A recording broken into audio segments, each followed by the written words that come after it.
Everything is more than I imagined. 네.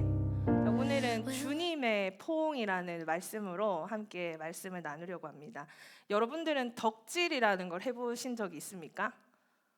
네, 덕질은 이제 덕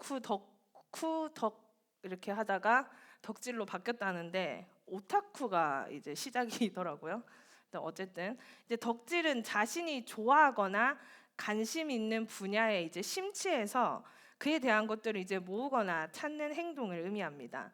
저는 중학교 다닐 때요, 이제 덕질을 심하게 했습니다. 농구에 이렇게 푹 빠졌는데요. 제가 직접 한 건 아니고 제가 한 게 아니고 농구 선수를 한 명을, 이상민 선수라는 선수를 아주 좋아했습니다. 그래서 이제 그 덕질이 시작이 됐는데 그 당시에 이제 중학생이 받는 용돈으로는 좀 사기 좀 부담스러운 농구 잡지가 있었거든요. 루키라는 농구 잡지가 있었는데 제가 그거를 매달 이제 사 모았습니다. 그 혹시 이 표지의 농구 선수가 누군지 아십니까? 여기서 또 세대 차이가 나는데 진짜 모르세요? 이게 시카고 불스의 스카티 피펜이라는 아세요? 그러면 뭐 샤키론이라 아세요?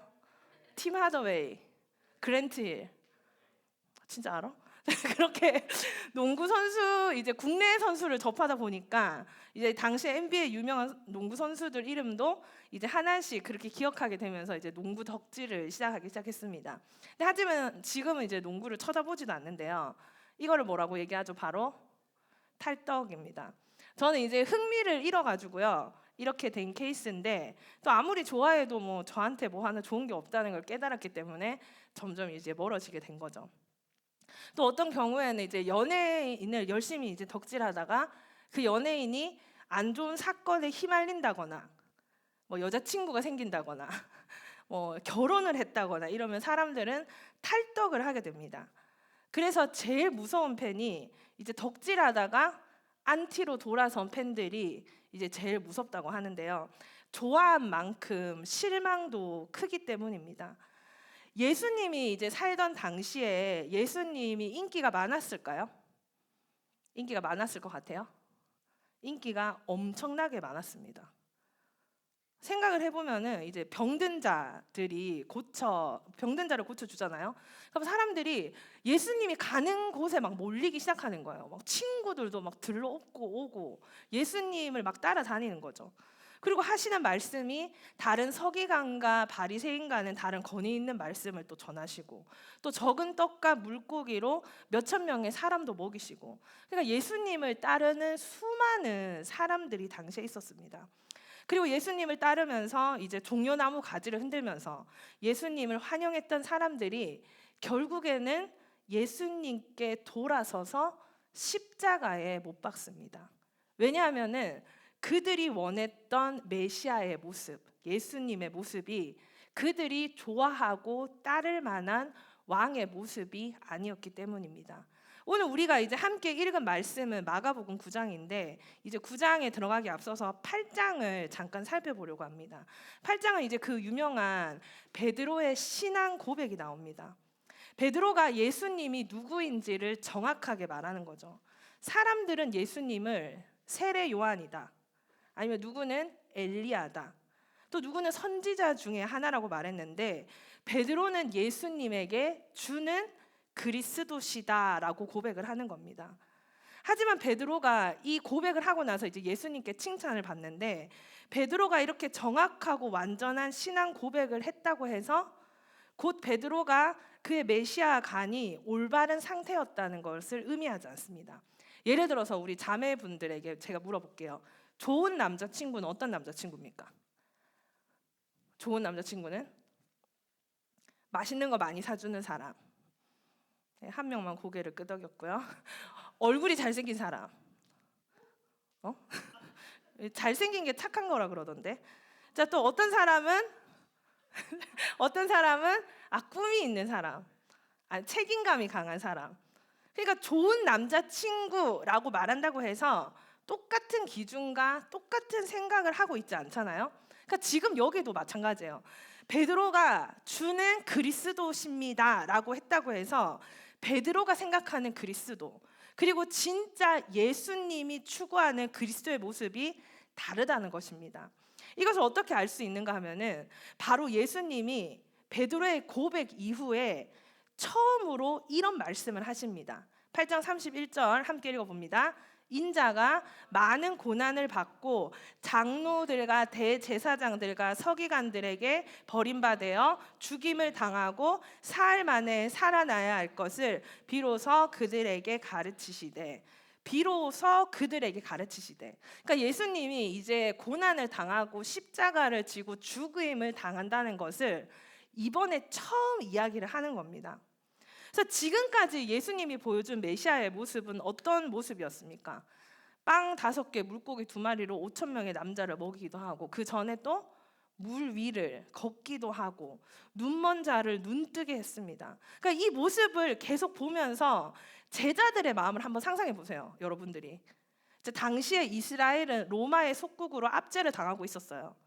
근데 그런 어려운 환경 속에 있었고, 예수님은 정말로 너무나 놀라운 이적들을 계속 행하고 있기 때문에 당시에 제자들과 무리들이 원했던 메시아는요, 바로 이스라엘을 로마에서 구원할 그런 군사적인 영웅의 모습으로 바랬다는 겁니다.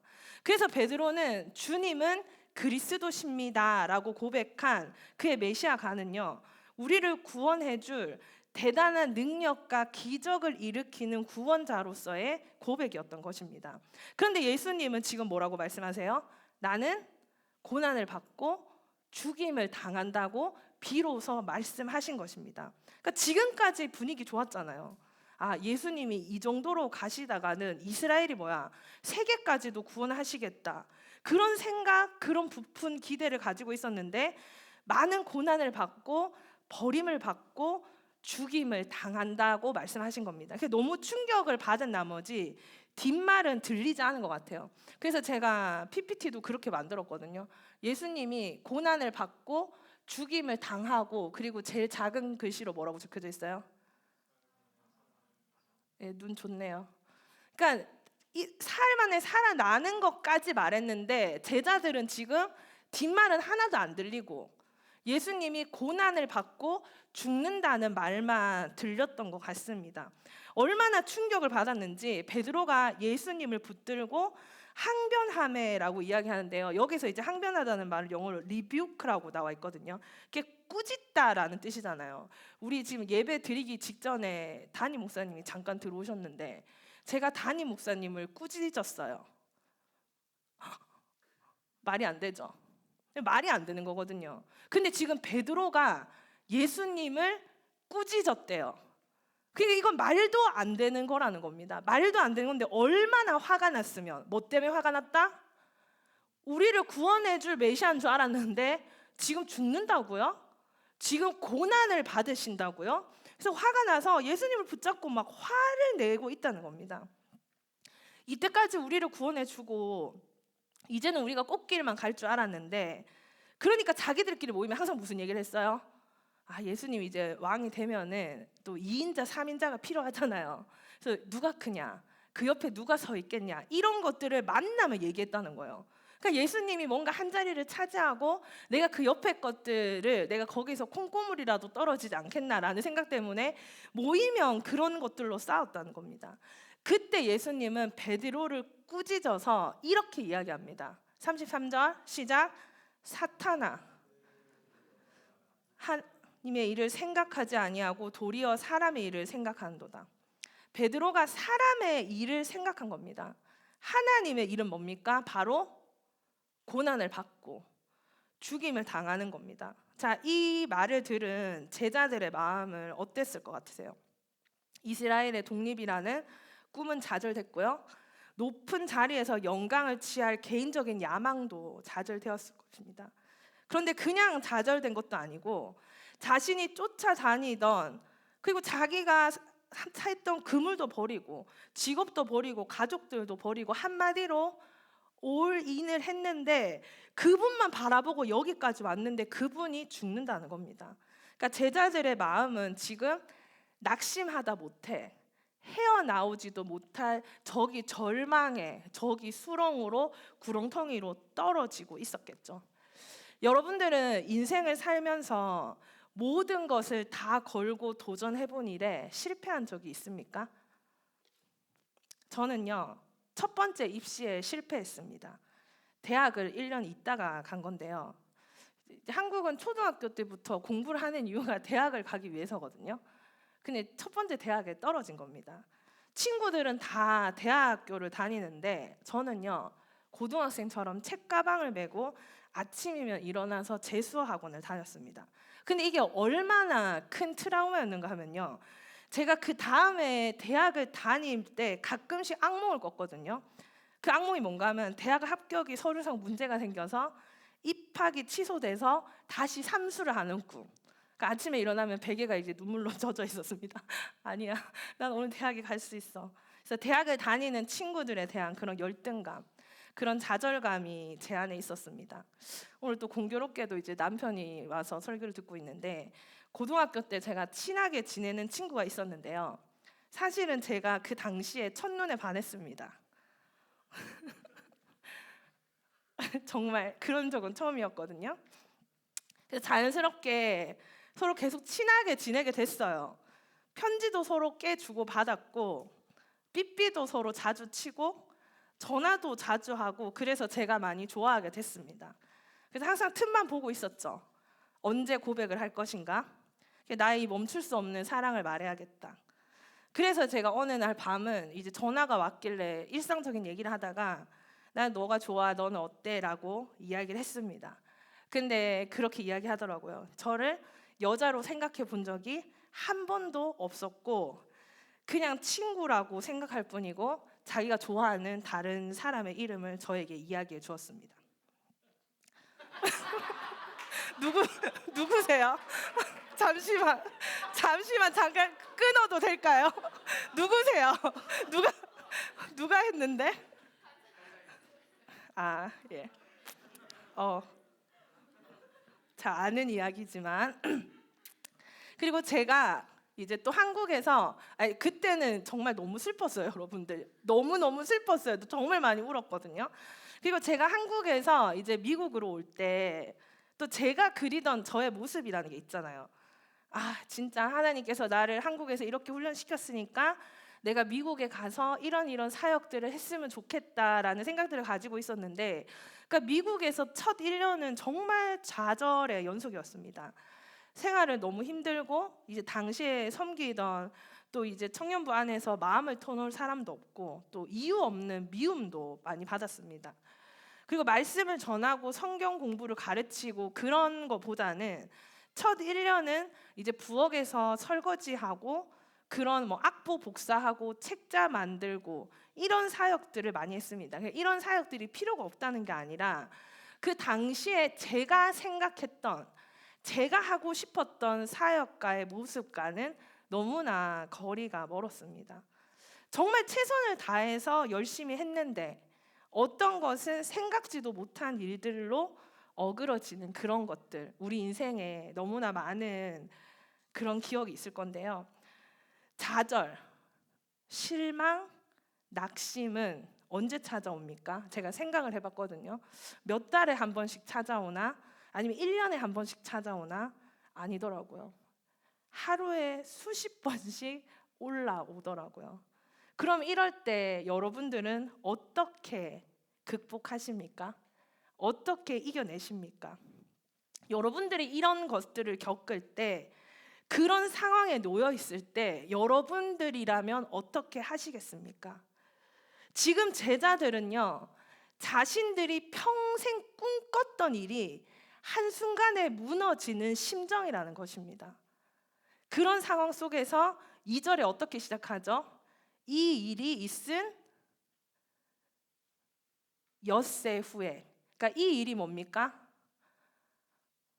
꿈이 깨어지고 계획이 어그러지고 모든 것이 무너진 후에 이제 예수님과 이 이스라엘이 회복하고 이스라엘이 구원받을 것만 생각하다가 이제 예수님이 죽는다는 이야기를 비로소 들은 후에 낙심과 좌절이 가득 차 있는 그 상태에서 엿새 후에 오늘 우리가 읽은 본문의 사건이 일어난 것입니다.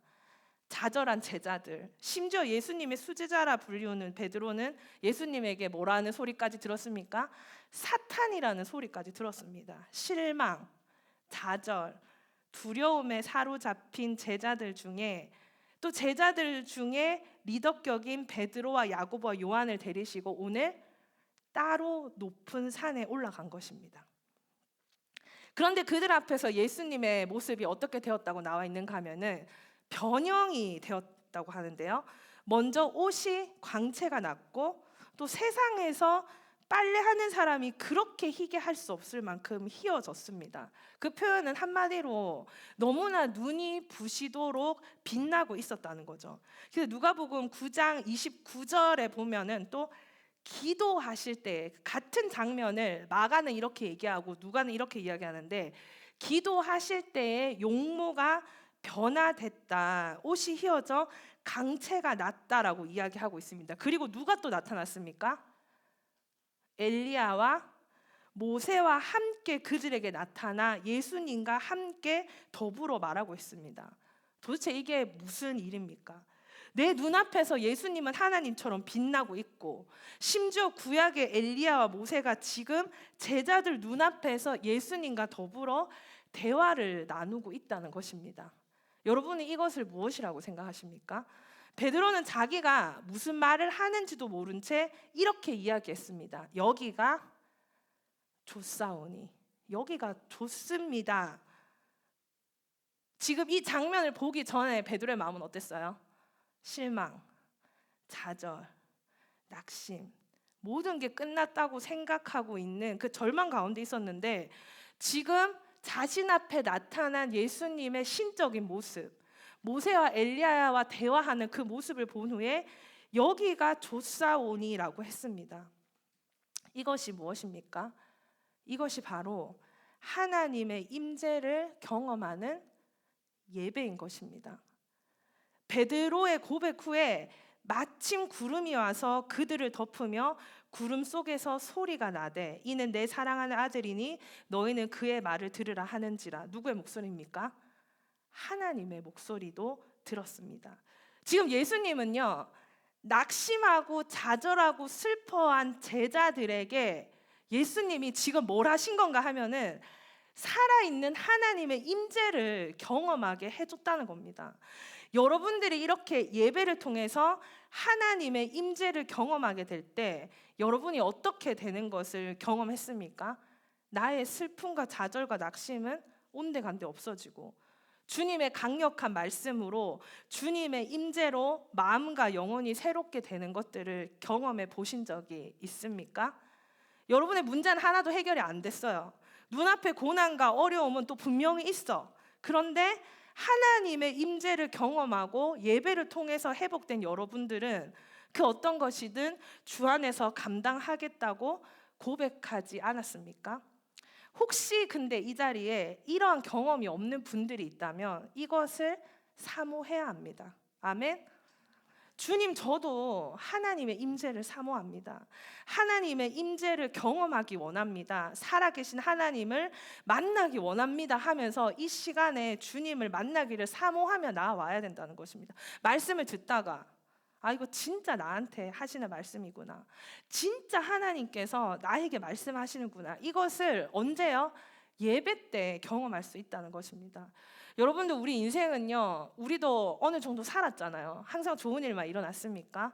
항상 잘 되지 않잖아요. 삶은 어려움과 고통과 고난의 연속일 때가 많잖아요. 근데 좋은 일이 있을 때까지 웃지도 않고 항상 화난 사람처럼 주변 사람들한테 짜증나고 예민하게 굴면서 나만 불행하다 하면서 그렇게 살아갈 겁니까?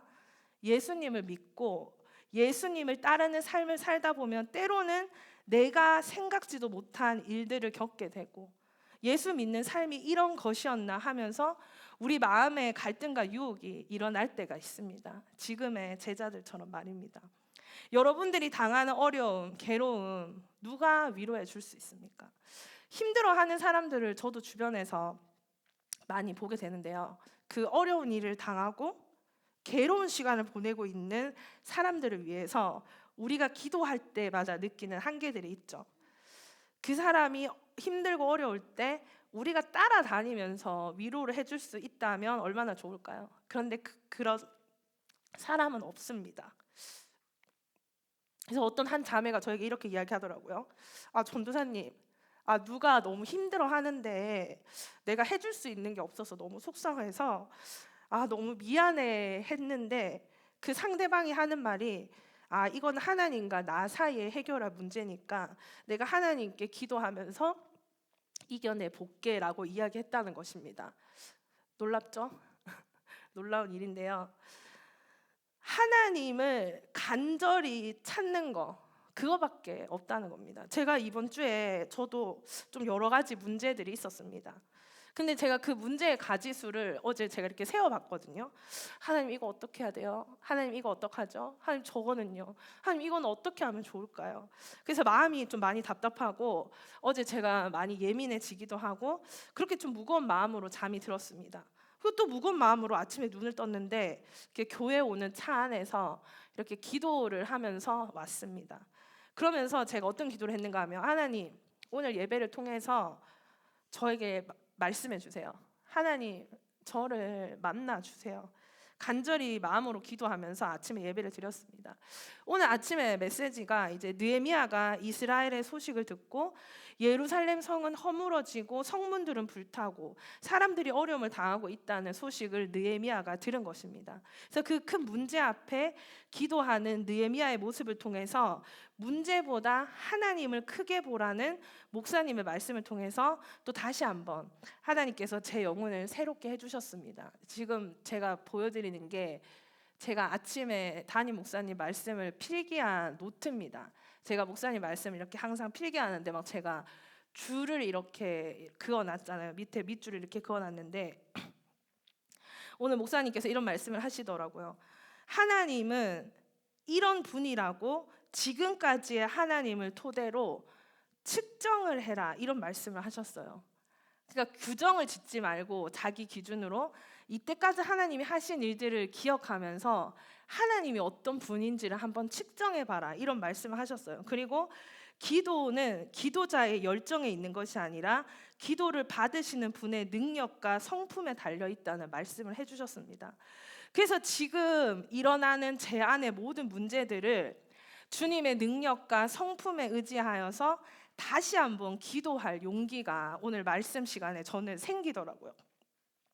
하나님의 임재를 경험한 사람은요, 좌절하고 두렵고 실패감에 사로잡혀 있음에도 불구하고 찬양이 시작되면요, 내 안에 있는 악한 영이 떠나가고 두려워하는 영이 떠나가고 부정적인 영이 떠나가고 주님의 영이 충만해져서 찬양할 수 없음에도 기쁨으로 찬양을 하고 있고 주님 앞에 간절히 기도하고 있고 말씀을 통해서 하나하나 나의 심령이 회복되는 것을 경험하는 것입니다. 저는 여기 있는 모든 청년들이 이것을 경험하기 원합니다. 그래서 예배는요, 잠 오는 시간이 아니고요, 또 드려야 되나 이게 아니고 드리고 드려도 계속 드리고 싶은 거예요. 왜냐하면 여기가 좋으니까. 여기가 좋사오니 하나님의 임재가 경험되어지는 시간이기 때문입니다. 오늘 변화산에서 베드로와 야고보와 요한은 바로 이러한 것을 경험한 것입니다.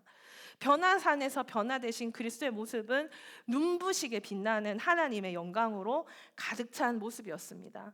출애굽기의 모세는요, 주의 영광을 내게 보이소서라고 이야기합니다. 그러자 하나님께서 네가 내 얼굴을 보지 못하리니 나를 보고 살 자가 없음이니라. 내 영광이 지나갈 때 내가 너를 반석 틈에 두고 내가 지나도록 내 손으로 너를 덮었다가 손을 거두리니 네가 내 등을 볼 것이요 얼굴은 보지 못하리라 하셨습니다. 왜냐하면 죄인은 하나님 앞에 나아갈 수 없기 때문입니다. 그래서 모세는 하나님의 영광을 직접적으로 볼 수 없었습니다. 근처에만 갔는데도 하지만 모세의 얼굴이 하나님의 영광에 반사하여 환히 빛났다고 성경이 증언하는데요. 저도 힘들 때 믿음이 약해질 때 하나님을 찾습니다. 여러분도 하나님을 찾으십시오. 하나님 정말 살아 계신다면, 하나님이 제 기도를 듣고 계신다면 저를 만나 주십시오. 하나님 제발 저에게 말씀해 주십시오. 모세도 이런 기도를 한 것입니다. 모세는 하나님의 영광을 직접적으로 볼 수 없었지만 근처에서도 한이 빛났는데, 그런데 지금 제자들은 하나님의 임재를 경험했습니다. 어떻게 경험할 수 있었습니까? 바로 예수님 때문에 경험할 수 있게 된 것입니다. 특별히 팀 켈러는 그의 책 왕의 십자가에서 베드로가 초막을 짓겠다고 한 부분을 이렇게 해석하고 있습니다. 초막은 바로 성막을 의미하는 것입니다. 성막은 바로 하나님께 예배를 드리는 곳입니다. 이스라엘이 어떻게 예배를 드렸습니까? 그들은 희생 제물을 가지고 가면 제사장이 그것을 가지고 하나님 앞에 나아갈 수 있었습니다. 그러니까 베드로는 하나님의 임재를 경험하고 예수의 영광스럽고 신비로운 모습에서 느껴지는 건의 때문에 너무 놀랍고 무서워서 이 놀라운 하나님의 임재를 계속 경험하기 위해서 초막을 짓겠다고 말하는데, 원래 해석을 하자면 우리를 하나님의 임재로부터 보호해 줄 성막이 필요합니다라고 말한 것입니다. 이렇게 얘기하고 있습니다. 그렇습니다. 인간은요, 하나님 앞에 나아갈 수 없는 존재입니다. 그런데 우리가 하나님 앞에 나아갈 수 있는 유일한 방법은 바로 예수님입니다. 오늘 제자들은 바로 하나님과 인간 사이의 중재자 되시는 예수님 때문에 모세도 직접 대면하지 못한 하나님의 임재를 경험하게 된 것입니다. 우리도 마찬가지입니다. 우리도 이 놀라운 하나님의 임재를 예수님 때문에 경험할 수 있습니다. C.S. 루이스는요, 예배를 이렇게 말했습니다. 한번 읽어볼까요? 우리를 강하게 하는 하나님의 보응. 하나님이 오늘도 이 예배를 통해서 우리를 꽉 안아 주십니다. 오늘 주님께서 당신의 그 영광스러운 모습을 왜 제자들에게 보여주셨습니까? 그것은 바로 제자들에게 그들 앞에 놓인 고난과 시험을 극복할 수 있는 힘을 주시기 위함이었습니다. 주님은 제자들에게 당신의 십자가 고난과 죽음을 예고하셨습니다. 그래서 제자들은 완전히 무너져 버렸습니다. 완전히 좌절했고 삶의 소망이 끊어졌습니다. 제자들의 마음은 무겁게 가라앉았고 베드로는 사탄이라는 심한 질책도 들었습니다. 이제 주님에 대한 의심이 일어나기 시작했을 것입니다. 주님께서는 제자들로 하여금 바로 그와 같은 시험을 감당케 하시려고 당신의 영광을 보여주신 것입니다. 자신이 살아있는 하나님임을 보여주기만 한 것이 아니라 그들이 감당할 고난을 이겨낼 수 있는 힘을 공급해 주시기 위해서 보여주신 것입니다.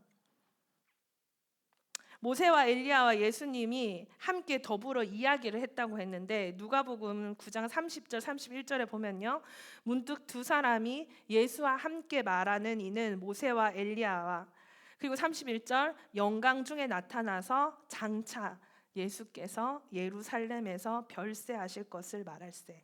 세 분은 바로 예수님의 고난과 죽음에 대해서 이야기를 나누신 것입니다. 베드로는 영광만 유지하고 싶었지만 베드로가 가야 할 길은 주님이 가신 고난의 길입니다. 하나님은 오늘도 이 예배를 통해서 우리에게 힘을 주십니다. 아멘. 직장의 문제 때문에 좌절하고 있습니까? 또 이성이나 결혼 문제로 상처가 깊습니까? 아니면 관계 문제로 괴롭습니까? 아니면 경제적인 문제로 불안합니까? 아니면 맡겨진 사명과 사역이 너무 무겁게 느껴지는 지체들이 있습니까? 주님은요, 여러분의 실망과 좌절과 낙심과 아픈 마음을 아십니다. 그래서 오늘 이 예배를 통해서 하나님은 하나님의 임재를 보여주시기를 원하십니다. 주님을 보십시오. 주님이 여러분을 일으키고 깍 안아주고 위로해 주십니다. 그리고 우리를 강하게 하십니다. 샘솟는 용기를 주십니다. 하지만 우리가 여기서 멈추어서는 안 됩니다. 여러분들을 두렵게 하는 그 인생 길에 발걸음을 내딛으십시오. 오늘 우리는 이 변화산에서 이 예배가 마치면요, 함께 내려가 갈보리 산으로 올라가야 합니다. 우리는 이 변화산에서 주를 만나 주의 임재함 가운데 힘과 용기를 얻고 고난이 있는 갈보리로 함께 걸어가야 합니다. 하지만 주님께서는요, 반드시 여러분들을 만나 주실 거고요. 이 예배를 통하여서, 말씀을 통하여서, 기도를 통하여서, 그리고 여러분들이 그 내딛는 그 발걸음마다 용기를 주실 것입니다. 힘을 주실 것입니다. 넉넉히 이기게 하실 것입니다. 지치면 주님 품으로 오십시오.